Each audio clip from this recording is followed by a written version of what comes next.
Hello everybody and welcome to this RSK Biosensors First Thursday Club webinar. I'm Des Delahaye, I'm a director here at RSK Biosensors and it's my pleasure to host this webinar. But before I introduce the speaker, let me just go through a couple of housekeeping notifications. So first of all, we are going to have all of your mics turned off throughout the whole of the presentation, but that's not because we don't want to hear from you.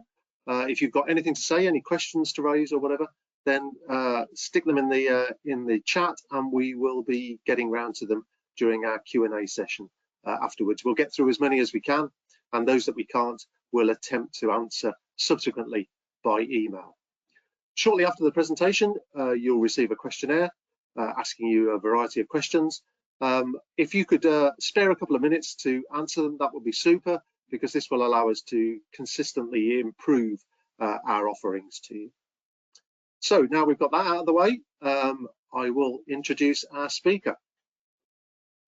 So we're very lucky today to have a friend of mine, Paula Reason, who's also a director here at RSK Biosensors. But most importantly, she's an all-round expert on bat ecology, surveying and mitigation. From fruit bats in the Comoro Islands to pipistrelles in pub car parks in Birmingham. She knows the lot and everything in between. So it's no surprise, therefore, that she's a SIEM Fellow. She's a member of Natural England's Bat Expert Panel. She sits on the Technical Review Board of the Bat Survey Guidelines and was lead author of the UK Bat Mitigation Guidelines, amongst her many other achievements. So it gives me great pleasure to hand over to you, Paula.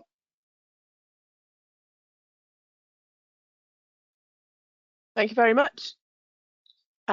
So yes, I think first of all I should confess that the title is possibly a bit misleading, because maybe some of you thought that what I would do is give you a handy ready reckoner so you can go through all of these guidance without putting in the hard yards.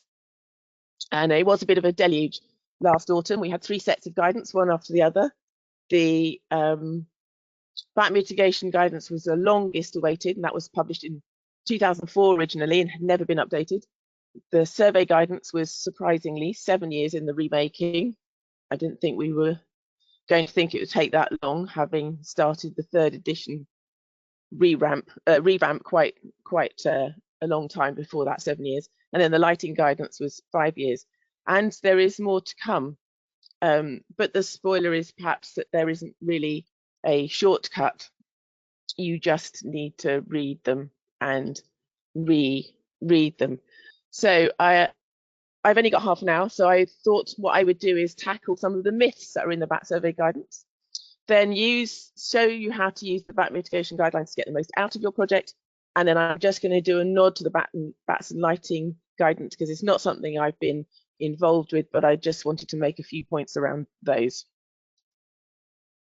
Okay, so I'm going to start with the first myth of the bat survey guidance, which in some people's minds is lodged as it tells you exactly what to do in any circumstance. And that's not true, of course. They're guidelines, and it says all the way through that they're not guidelines. There isn't any one size fits all, and it can't be a recipe book. But what it does do is encourage you to determine the questions that need to be answered. Now, of course, that doesn't mean relying on a gut feel. You need to think about your project and what sort of project it is and what sort of impacts there might be, and think about the questions that need to be answered by your approach to surveying that site. And what I would do is encourage you to imagine defending your approach to public inquiry and satisfy yourself that you can robustly defend any departures in that in your approach. Okay, the second myth is that the survey guidance state what should be done in any circumstance, which is sort of a corollary of what I've just said. That's also not true, because the survey guidance is always going to lag behind, because it takes such a long time to get all the experts together and produce the next version. And that was typified at the BAT conference last year, when Jan Collins stood up and went, "Hooray, here's the 4th edition of the guidance, we've released it." And then that was followed immediately by Jim Mulholland and his trail cameras. Now, those do figure in the survey guidance, but barely. So that was quite an interesting contrast, and we're going to need to work out for ourselves how to use these techniques.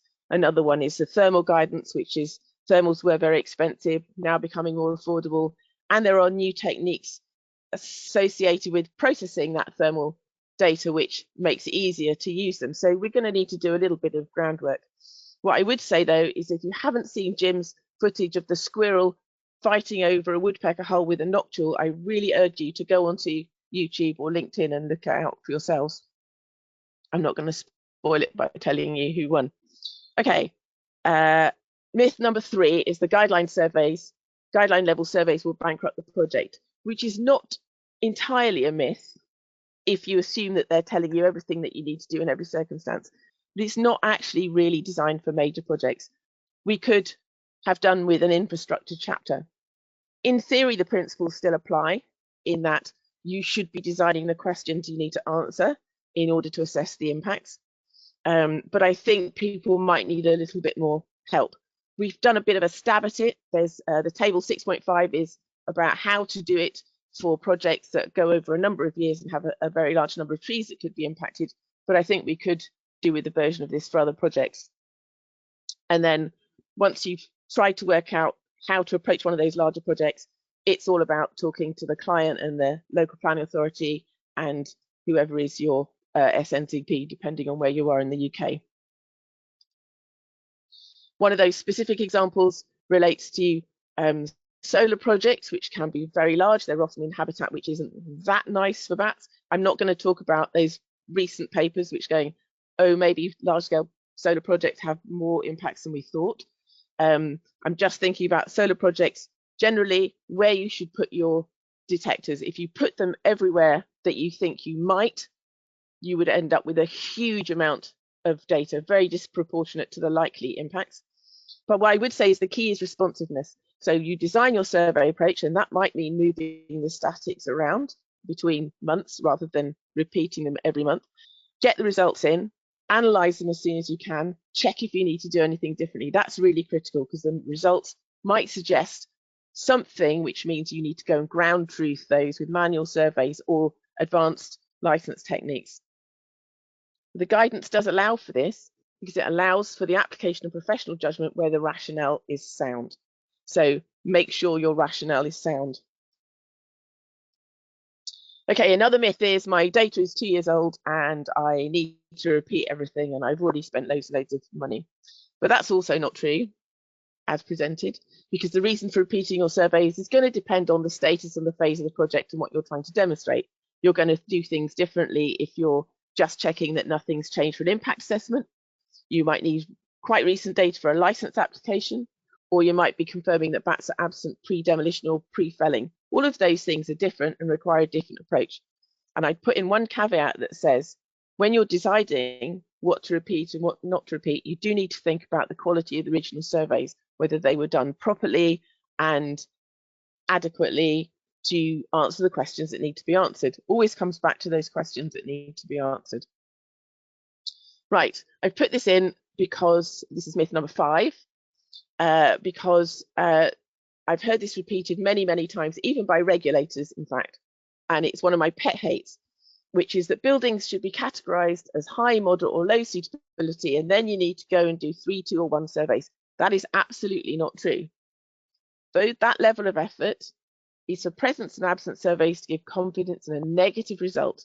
Once you've established the presence of bats, then you need to do recharacterization surveys. If you're lucky, you might have collected what you need to know by the time you've established that bats are present, or you might need to do more surveys, several, and might even need to do surveys in different seasons depending on likely use. So try not to repeat that high, moderate, or low 3, 2, 1 because it's not true. In the same vein, I would say that I've seen quite a few people go, I found a bat dropping, that makes it a high. That's not true either. High, moderate, or low is about suitability. Once you have bats, you need to do your number of surveys to characterize that roost. A low suitability roost does not become a high suitability roost just because you found a single bat in it. I'd urge you to go back to the original definitions of high, moderate, or low. Okay, myth number 6. Using auto ID is lazy. It's better to do sound analysis by hand. Experienced people are much better than a machine. And anyway, I need to do loads of QA, so it's not really worth it. Well, as a heads up, I'm a big fan of auto ID, and I think machine learning has a lot to offer us. Of course, an experienced person might be better than a machine, but a less experienced person almost certainly isn't. The larger the volume of data that you've got to look at, the less likely it is that a very experienced person is going to be able to look at all of it, because it's not cost effective and too time consuming. And to give you an idea of how long I've been a fan of this, this is the front page of a guidance note, which you can find on the BCT website, and we will give you a link. It's a bit old now, but a lot of it is still relevant. This dates back from 2016. The other thing I'd like you to think about is when you're doing your QA, think about what you're trying to achieve and boil it down to the so what principle. If something is different by a few tens or a few hundreds, or even sometimes a few thousands, would it make any difference to your assessment of the quality of a site or the likely impacts? And if it doesn't, then you don't necessarily need to do as much QA as perhaps you thought you did. You need to be thinking about, again, defending your approach to public inquiry and making sure you haven't missed anything that's important. Now, my big spoiler alert is really that all of these issues are already explained in the survey guidance, and some of them have been in more than one edition. And the only real solution, as I said right at the front, to avoiding those myths is to read the chapters as a whole and not cherry pick little bits to get the answer that you think you want without understanding the whole of what went together. And I'm not actually sorry for asking you to read this, because a lot of people spent a lot of time, and a lot of that was unpaid to get to this point. So I'm not sorry that you need to spend your time reading it, and I would urge you to do it because it's really good CPD. It's really good for building your breadth and depth of understanding of bats in general. And even if you're a client, I would ask that you maybe have a little bit of time looking in that and have an ecologist support you who understands the bat survey guidance inside out. When you do want to deviate from the guidance, it's important that you get agreement from the client and the LPA, and that you understand the risk of doing that and get the regulator on board where those deviations are significant. Right, that's enough talking about myths and bat survey guidance. I'm going to move on to the bat mitigation guidance and what's in them. So a lot of you will be familiar with the 2004 guidance. They're much shorter and don't have so many case studies in them.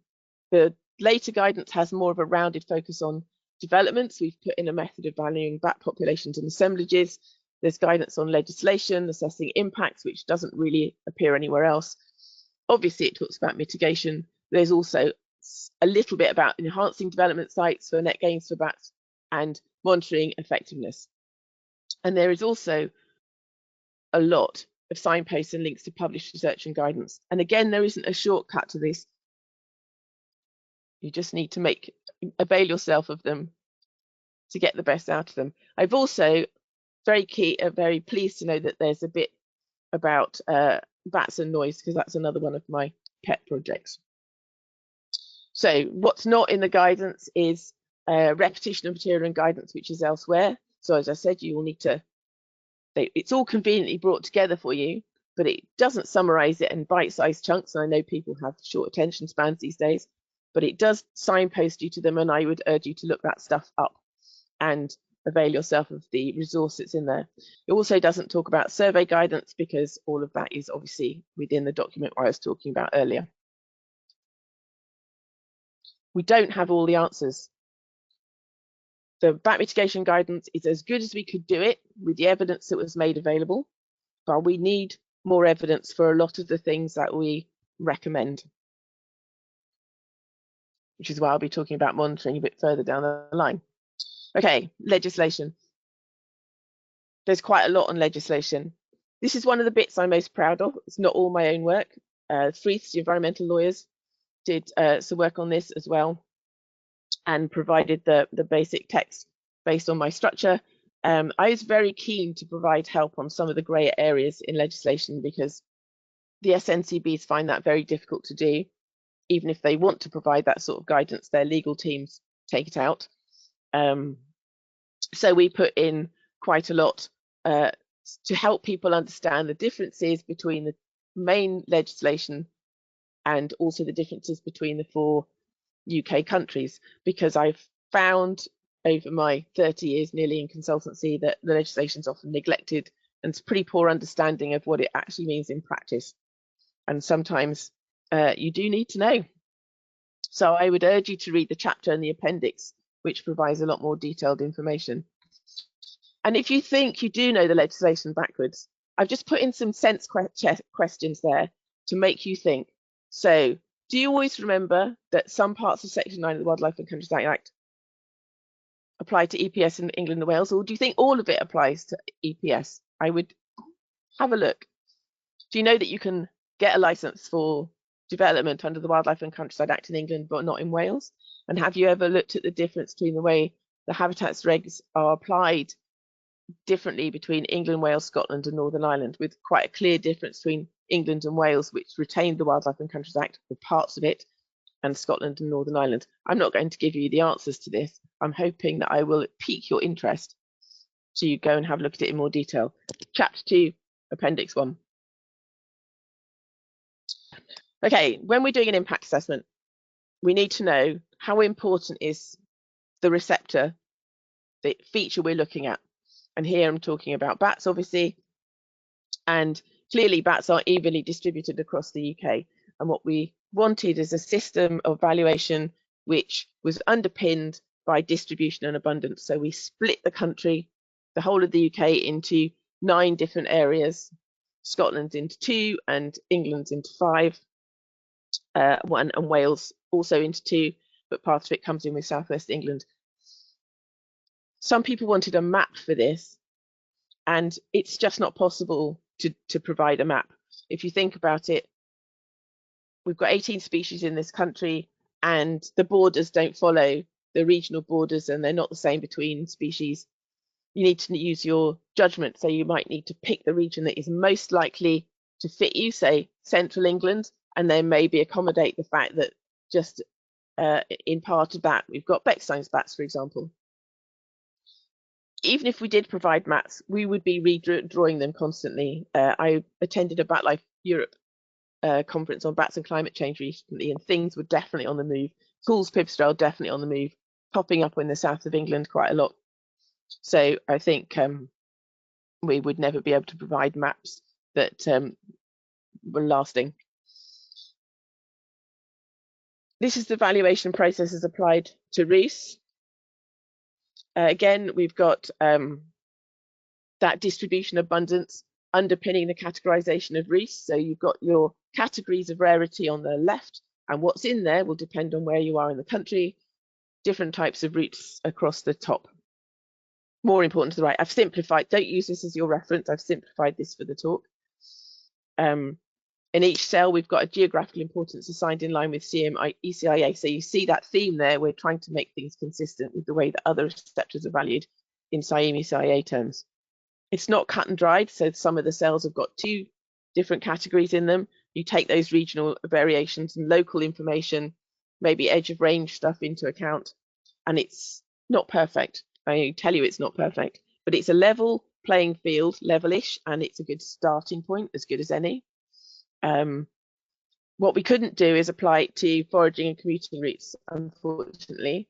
There is a similar process for assessing an appendix, an assemblage, but I don't have time to show you that now, unfortunately.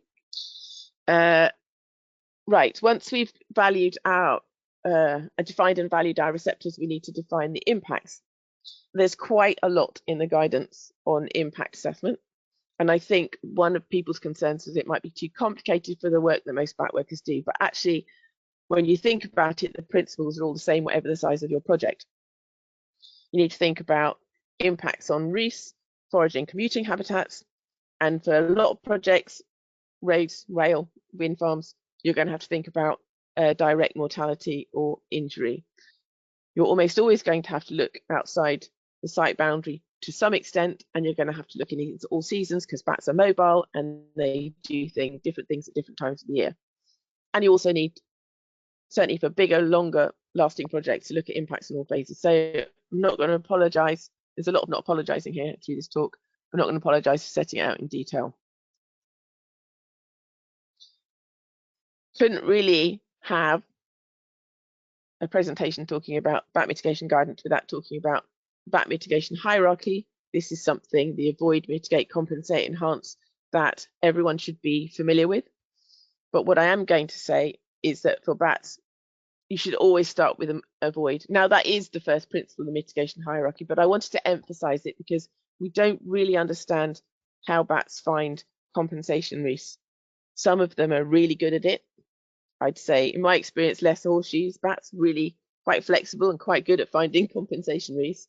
Other species really not quite so good at finding those compensation reefs. So the more you can build your mitigation around retaining something that it was there before, the better.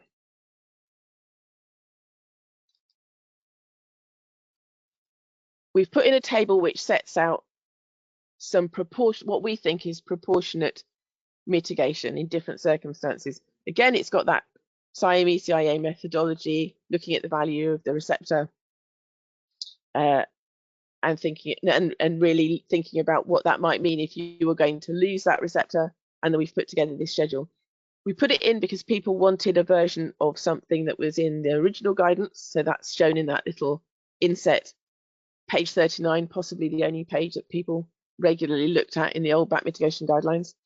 And then we've put this table together, which we hope is reflective of our experience of licensing and internal guidance notes, enough to helpfully get you through the licensing process. But of course, if you stick to this table, it's not going to guarantee that mitigation proposal will be approved because every situation is different. This table can't reflect the complexity of most situations. They're all different, but it is a good, hopefully, starting point.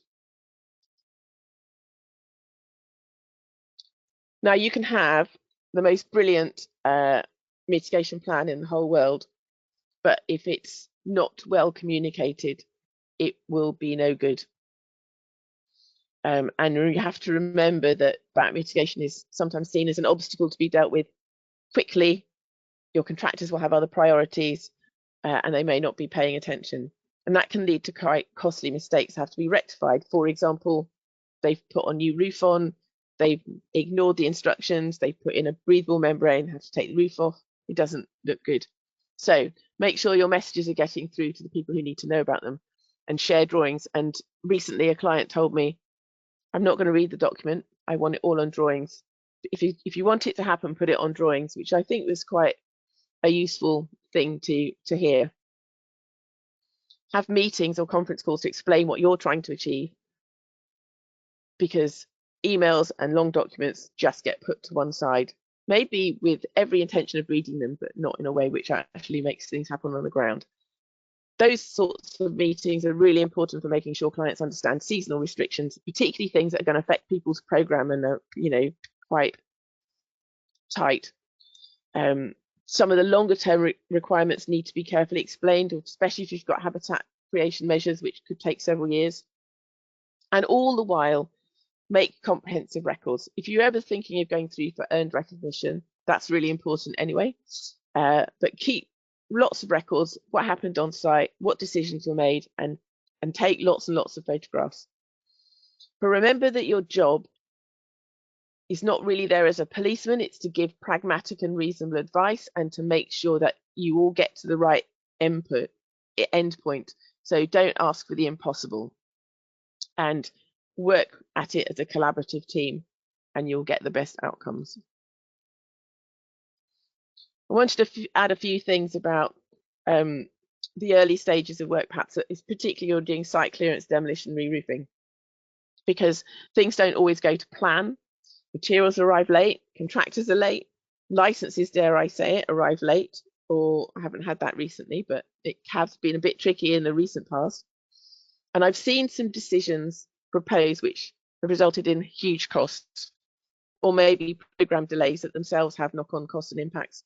maybe even contractors sent home, and you can't be sure they're not being sent off site without pay, and also huge grants loss, some of them with a significant number of noughts in them, even when the clients have done all the right thing. And that's not proportionate, and the negative PR shouldn't be underestimated. So try and base your decisions and advice on evidence rather than doctrine. Don't just slam the door shut because you've got to a particular date in the calendar. Facts can be anywhere, but they're not everywhere. You might need to be creative. Don't let that precautionary principle override pragmatism or all other considerations. Assess the risk of an offence principally in each case. And just remember, it's too easy to say you can't when really we should be saying, how can we? How can we get to the point where we need to be? And then all the way through, I'll keep saying it, monitor, monitor, monitor. Right, so that's what I'm going to talk about for mitigation. I'm actually going to talk more about monitoring now. So I'm not talking here about the checks you do, the pre-felling checks, the pre-demolition checks. Obviously, that's an important point. And I'm actually not really going to talk about making sure the mitigation is implemented as stated, because that should happen. You need to be compliant with any licenses and planning conditions. And it's really important to make sure that everything that should be in place is in place.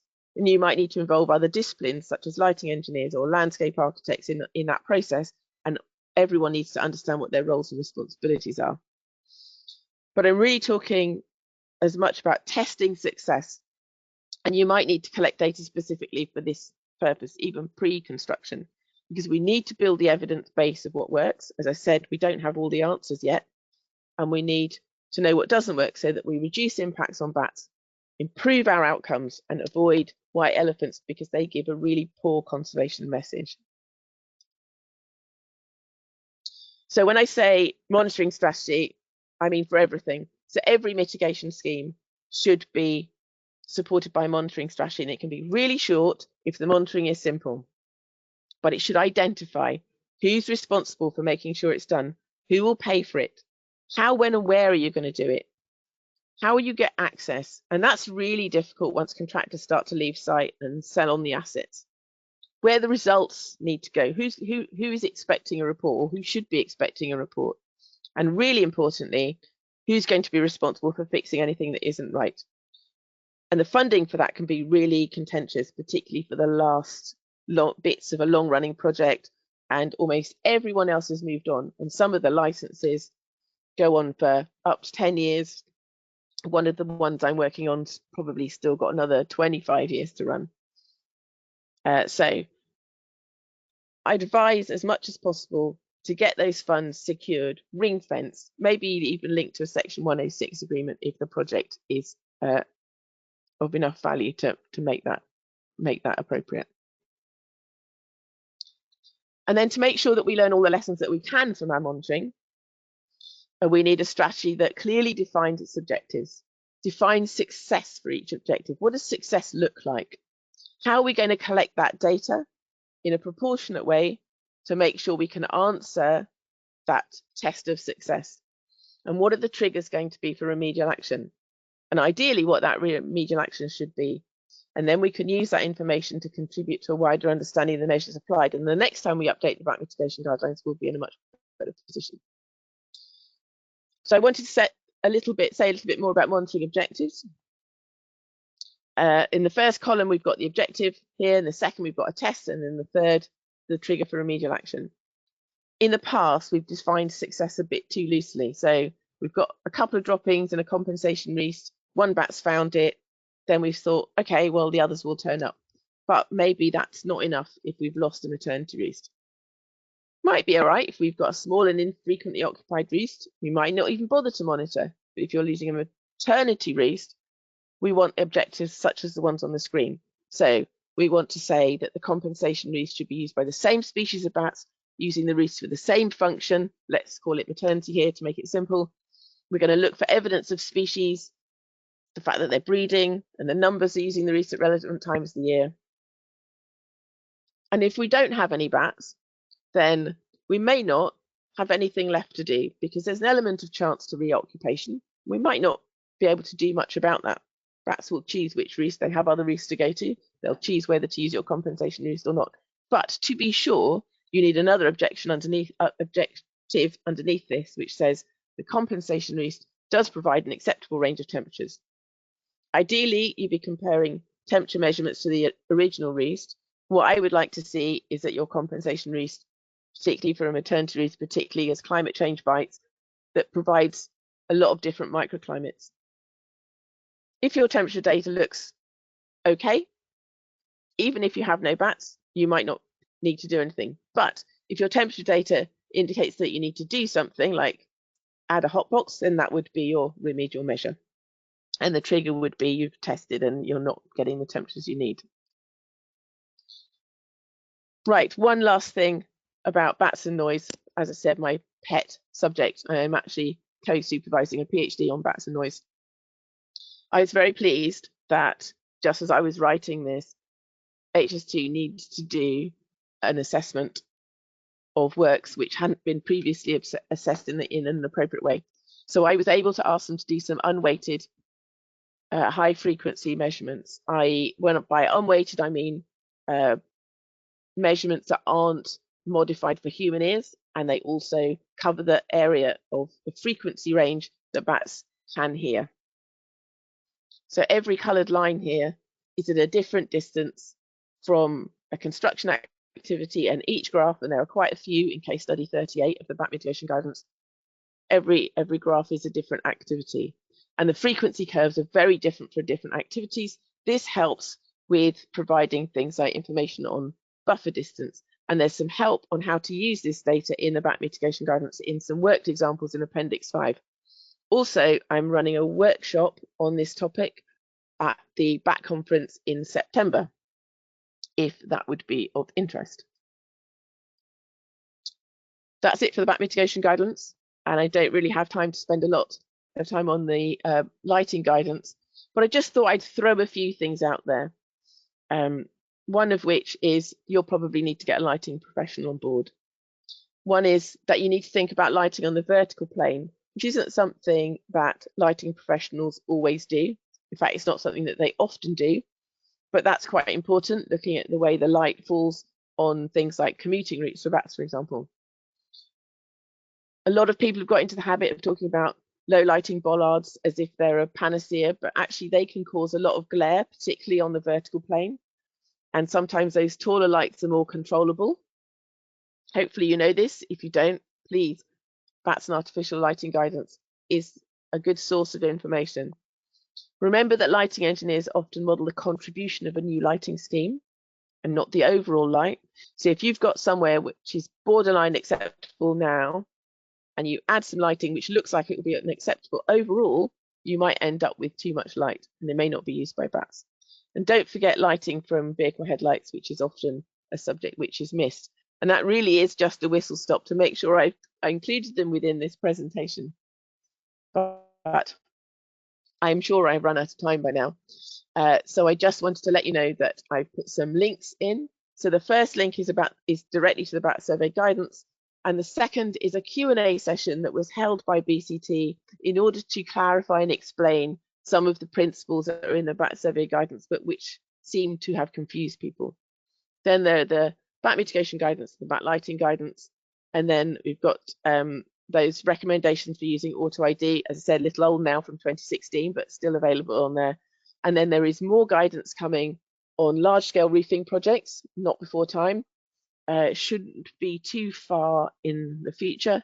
There's also going to be those that more all-encompassing visual aids, which is going to build on the interim guidance note for infrared surveys, and we'll probably look at trail cameras and thermal as well. And that should be coming, I'm not going to say soon, because the reason we had the interim guidance in 2022 is they seem to be taking quite a long time to pull together. And as I said at the beginning, techniques are changing all the time, so it's really quite hard to keep up. But that is me done. Great. Well, thanks very much, Paola, for that comprehensive tour through the guidance.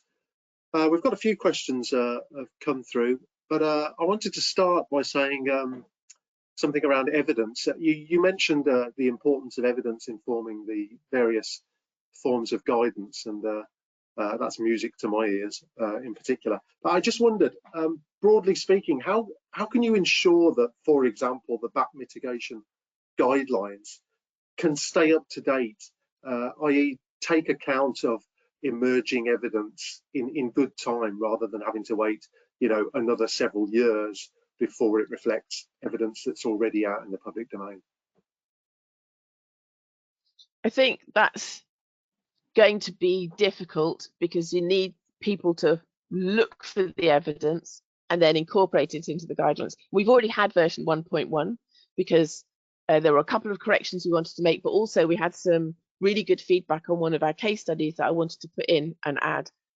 When you download the bat mitigation guidelines, there are 3 forms that you can use to submit different sorts of information, i.e. you've picked up a typo, or you've got a case study you want to be included, or you've got some additional evidence which supports or refutes what's in there.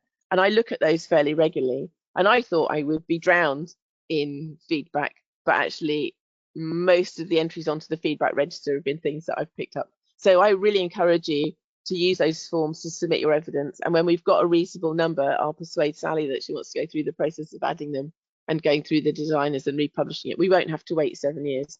I think we're looking at 3 to 5 years maybe for a formal update, but we do have the ability to do interim updates if we need and to. Do you think that some sort of web-based guidance might be a way of making it more dynamic? It's possible, but it's not just bats, isn't it? I mean, you're talking more broadly about all sorts of way of submitting Absolutely. evidence. So I think that could be done.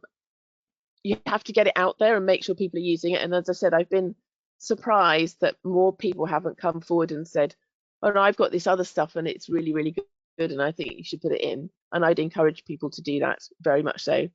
So if you do put something like that together for all sorts of evidence, then still keep directing them to the one we've already set up for bats. Yeah. Okay. So we've got a question here about BNG.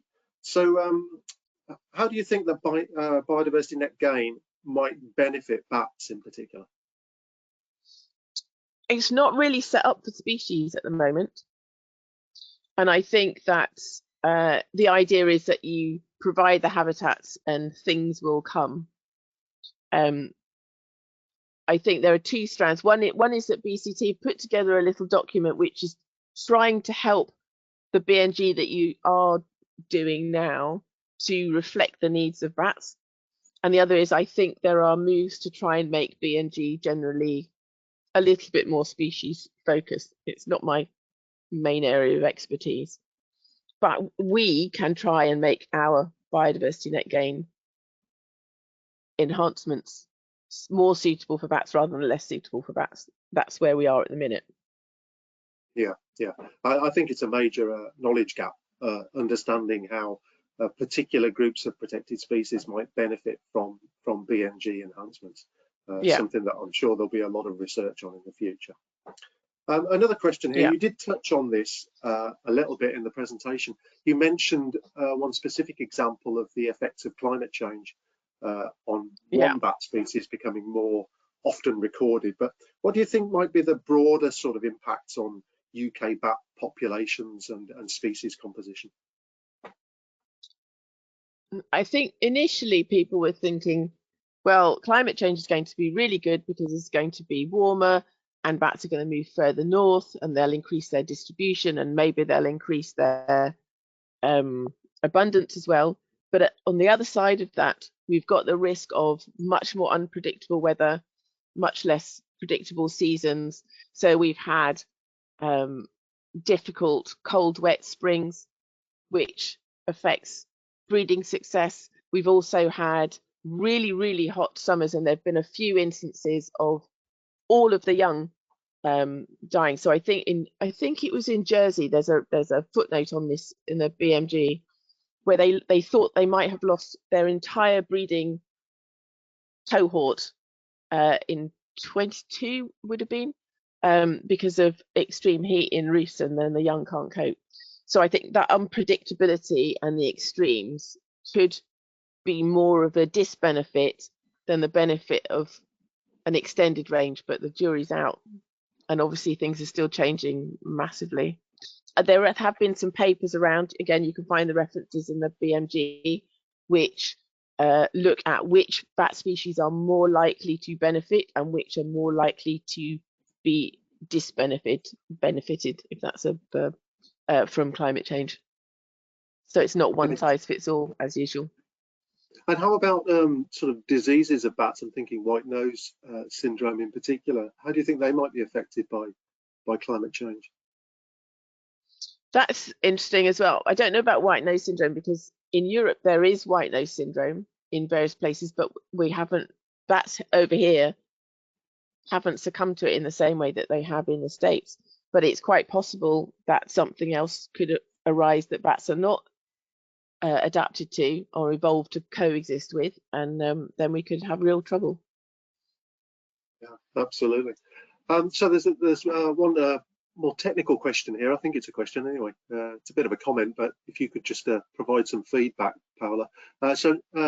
The questioner says, Natural England European Protected Species Mitigation Forms still ask questions as though the old mitigation guidelines are in use, which makes it tricky. I know. Hopefully these will get updated to reflect the new mitigation guidelines better. What do you think is going to happen there? When I put my last license application in, I made reference to the fact that it was the old mitigation guidelines and I was going to put in my information against the new mitigation guidelines, and I thought they should update their forms. So perhaps you'd all like to do the same. Yeah, let's try and pressure them into making the necessary changes. So I think we've got time for one other question. This is about sort of where do you start? So let's say you've got a large site. You know that there are pockets of habitat, at least on site, that are likely to be favourable to bats. But there's a whole range of different survey approaches one might take. Where do you start? What's the sort of process that you would go through? I would look at what the project is, what the likely impacts are going to be, where the habitats of value of bats are going to be, how they're connected within the site, how they're connected to areas outside the site, what the context of that site is in the broader landscape, and also geography. Where are you in the UK? Are you going to have Annex 2 species? Are you not going to have Annex 2 species? And that's the starting point. And then think about, from all of that information, determine the questions you need to answer, and then make sure your survey work will give you a good stab at answering those. Okay. And I've got one final question, which is about monitoring. So, I mean, you alluded to the fact that monitoring post-mitigation is really important. It's really valuable in us understanding what works and what doesn't work. Now, although monitoring can often be conditioned as a part of the license, for example, often it's not. So in circumstances where there is no provision for, no legal requirement or planning requirement for monitoring, how do you go about trying to shoehorn some reasonable monitoring into the whole process, and how do you resource that? I think it can be difficult, but you can build it into your license. Normally there's it's not always no monitoring required in a license application, so you can hang it onto a license application. I think it's partly about getting a good relationship with your client, but being pragmatic, not trying to do too much, trying to boil it down to the essential questions that you need to answer, and just say we're going to have a mitigation strategy for this development, and it's going to have a monitoring strategy that goes alongside it, and put it together as a package. Yeah, so make it clear from the offset, really, that's how it's going to work. Yeah, and I think it's beholden on all of us. Yeah, I think it's beholden on all of us to try our best to get some form of mitigation monitoring in place, whatever species we happen to be working on, to help inform the evidence base. And that not introducing it late on in the process is really important, because people do their costing at a fairly early stage, and it's no good telling someone months in that you want to do something that you didn't bring up front. Absolutely. That's going to make you incredibly unpopular, I would imagine. Incredibly. So anyway, I just like to say that for all of those who are still listening, the chat contains all of the links that you would have seen on Paola's last slide. So if you're interested in following up on any of those, you can grab the information you need from there. So it just remains for me to say thank you, Paola, for a thoroughly exciting talk, and thanks to everybody who attended. The First Thursday Club will be on their summer holidays next month, so there won't be a webinar in August, but we will return again in September. So keep your eyes on your inboxes, and you should hear about a blockbusting autumn series of webinars delivered by the First Thursday Club. So thanks again, and I hope we'll see you next time. Cheers. Bye-bye.